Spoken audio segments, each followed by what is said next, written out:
অনেকদিন হয়েছে আমরা আমাদের কুমিরগুলার কোনো আপডেট দিতেছি না, তো আজকে ভাবলাম যে আমাদের কুমিরগুলার একটু আপডেট দেই আপনাদেরকে। আলহামদুলিল্লাহ আমাদের কুমিরগুলো আগের চাইতে অনেক বড় হয়ে গেছে। এখন লাস্ট এক সপ্তাহে ওদেরকে যেই লেভেলের ফিডিং করা হয়েছে, এতে করে দেখা গেছে যে ওদের গ্রোথ অনেক বাড়ছে।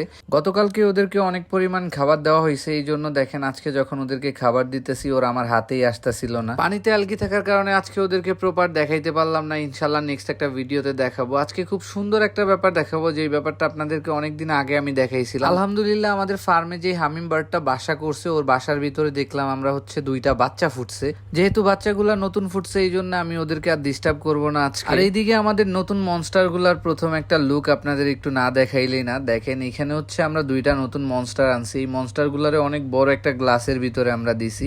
পৃথিবীতে এমন কিছু মানুষ আছে যারা মনে করে এই মাছগুলা যদি তাদের ঘরে থাকে তারা নাকি মঙ্গল বয়ে আনতে পারে। তো দেখা যাক এই মাছটার নাম কি, আপনারা কে কে বলতে পারেন। আর এইদিকে আমাদের একটা মিনি মনস্টার ফিশ আছে, যেটা হচ্ছে আমাদের টেম করা। তো এটা হচ্ছে পেট ফিশ। তো এই মাছটার একটা খুব সুন্দর বৈশিষ্ট্য আছে, যেটা হচ্ছে এই মাছ হচ্ছে মানুষের সাথে খেলতে অনেক বেশি পছন্দ করে। আর এইদিকে আমার মনস্টার গুলো আমারে দেখে আমার সামনে চলে আসছে। আর অন্যদিকে দেখেন আমাদের সবার প্রিয় হ্যামস্টার মিম্বা, ও দেখেন কিভাবে ঘুমায় আছে। তো এইভাবে ওরে কখনোই হয়তো বা আপনারা ঘুমাতে দেখেন না, যদিও সারা দিন হচ্ছে ঘুমায়। অনেকদিন আমরা আমাদের মুরগির বাচ্চাগুলারও দেখাইতেছিলাম না। লাস্ট কিছুদিন আগে আমরা ওদের যখন ভিডিও দিছিলাম তখন হচ্ছে ওরা সবাই অসুস্থ ছিল। আলহামদুলিল্লাহ এখন প্রত্যেকটা মুরগি সুস্থ আছে, প্রত্যেকটা মুরগি খুব সুন্দর আছে। তো আমরা ভাবতেছি এখন থেকে হচ্ছে আমাদের এই মুরগির বাচ্চাগুলোরও আপডেট দেওয়া শুরু করব প্রতিদিন, যদি আপনারা দেখতে চান। আর আমাদের প্যারেন্টস যে মুরগিগুলো আছে আলহামদুলিল্লাহ ওরা প্রতিনিয়ত ডিম দিয়ে যাইতেছে। আমি প্রতিদিন ওদেরকে একটা সবজি হচ্ছে খেতে দেই, যদিও এই সবজিটা হচ্ছে আমি আমার পাখিগুলোর জন্য বানাই। পাখিগুলোর জন্য বানালেও আমি মিম্বারে বিশেষ করে একটু দেই, সাথে সাথে আমার মুরগিগুলারেও দেওয়া শুরু করছি। আলহামদুলিল্লাহ এটা দেওয়ার পরে খুব ভালো একটা রেজাল্ট পাই। যখন হচ্ছে আমি মিম্বারে খাবার দিতে যাই তখন আমার কাছে একটু অস্বাভাবিক মনে হয়।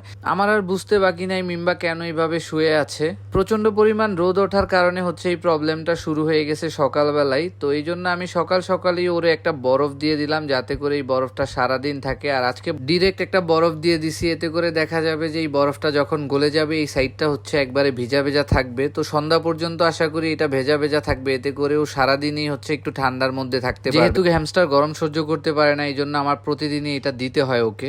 আর আমাদের বাহিরের কবুতর গুলা ছোট্ট করে একটা আপডেট দিয়ে দেই। আমাদের মুসলদাম পেয়ারটা গতবারও এইখানে ডিম দিছিল এই থরের মধ্যে, এইবারও আমার মনে হইতেছে ওরা এইখানেই ডিম দিবে। আর এদিকে হচ্ছে আমাদের সাহারানপুরি কবুতরটা আলহামদুলিল্লাহ ফ্লাইং এর জন্য রেডি হয়ে গেছে। তুলনামূলক আজকে যেহেতু একটু বেশি গরম পড়ছে, তো আমি আজকে কবুতর গুলারে উড়াবো না। গরমের আভাস পড়ার পর থেকে আমার কবুতর গুলার ডিম দেওয়া একটু বেশি বেড়ে গেছে, যদিও আমি চাইতেছিলাম না এই গরমের ভিতরে ওরা ডিম পারো। এর কারণ হচ্ছে এত গরমের মধ্যে ডিম গুলারে তা দিলে কবুতরের সমস্যা হওয়ার সম্ভাবনা থাকে। আর এইদিকে আমাদের মুসালদামের 2টা বাচ্চা হয়েছে, যদিও একটা বাচ্চা একটু ছোট দেখা যাইতেছে। তো কালকে আমি একটু ট্রাই করবো এই বাচ্চাটারে সরায় সরায় ওই বাচ্চাটারে একলা খাবার খাওয়ানোর জন্য। তো আজকের ভিডিওটা এই পর্যন্তই। আশা করি ভিডিওটা আপনাদের ভালো লাগছে। যদি ভালো লাগে অবশ্যই আমাদের পেজটা ফলো দিয়ে আমাদের পাশে থাকবেন। আল্লাহ হাফেজ।